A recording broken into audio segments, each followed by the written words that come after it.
What up, guys? How you doing?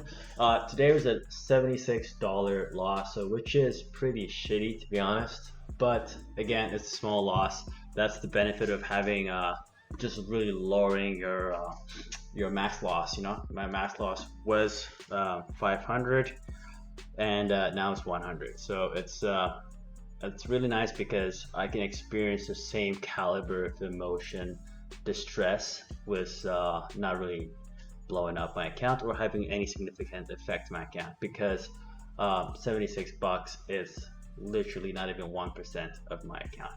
I will say that with commission it probably will come up to 1%. Not even 1%. It would probably come up to 0.8. Anyways, it's relatively small compared to my overall size of my account. So that is good, but I want to talk about some emotions that happened today. Today was an emotional day. So I only traded NVDA today. Just traded the shit out of it like an idiot. So as you guys can see, each time this kind of stuff happens, I usually was not trading well. Yeah, I was not trading well. That's all it is. It was not a good, and everything was fine. You know, everything was good. Like I got entry here, got out for such a small loss. Came in here for such a small gain, and tried to do a dip buy, got out. But right here, this is where shit fucking hit the fan for me. So what happened here is, let me go back. Jesus. Okay, so had that extension here, and on the daily it looks like it was pretty overextended. You know, like this is at that price. Let's see what price that was at.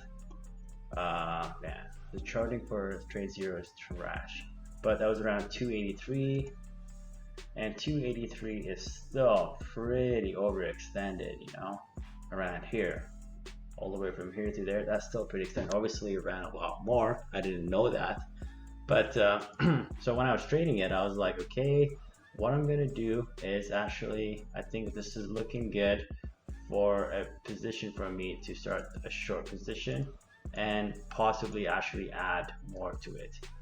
I'll talk more in detail when I get to that area of the chart. Again, trade zero chart absolutely just sucks balls, but again, like it's got its up and down. You know, it's a good platform if you're a day trader outside of the state, because it gives you good leverage and good access to a bunch of stocks, but it's gonna fuck you over with some other stuff for there. So it's a give and take relationship. I still love them, I still care for them, but you just can't really expect too much from them.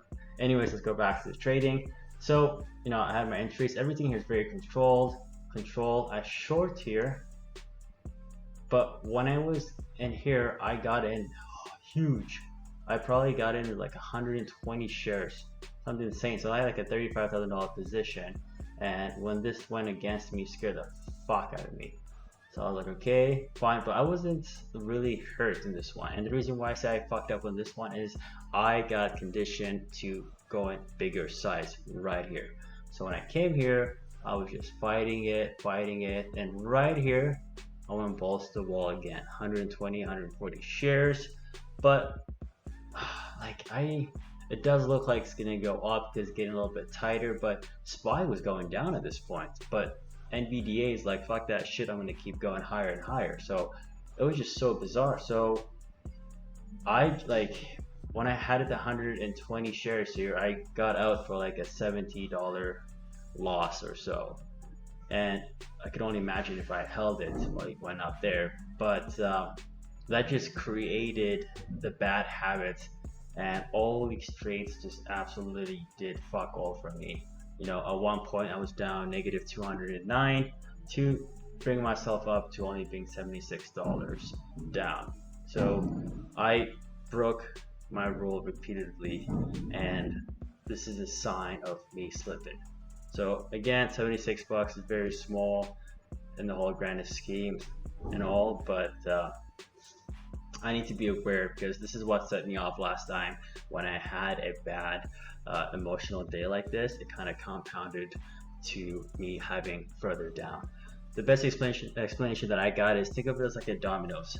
you have this awesome grand dominoes that you set up and everything, so once you tip the first one, the only way to stop it is if some asshole removes one piece of that puzzle, then everything stops. But think about it in a way of like, it's sort of when that dominoes goes around and at the end is some sick ass fucking display, it's you blowing up your fucking account. So you don't want that. You actually want to stop it. So I'm trying to remove that dominoes as soon as I can right now, so it doesn't affect me later, so I don't end up blowing up an account and end up myself in another emotional cycle. Because yeah, I do still have a lot of room before I blow up an account, which I don't want to blow up an account, but I don't want to get there. I want to get to the part where I'm just like, okay, I have a good understanding of the market now. Now I can actually increase my share size and start making good money. So that's what's happening with me today. A bit emotional, but again, I know I've said this 1,000 times. If you're watching this video and you're struggling like I am, make sure you lower your size, man or girl. Like, it's the biggest thing I've ever learned that's helped me out so much.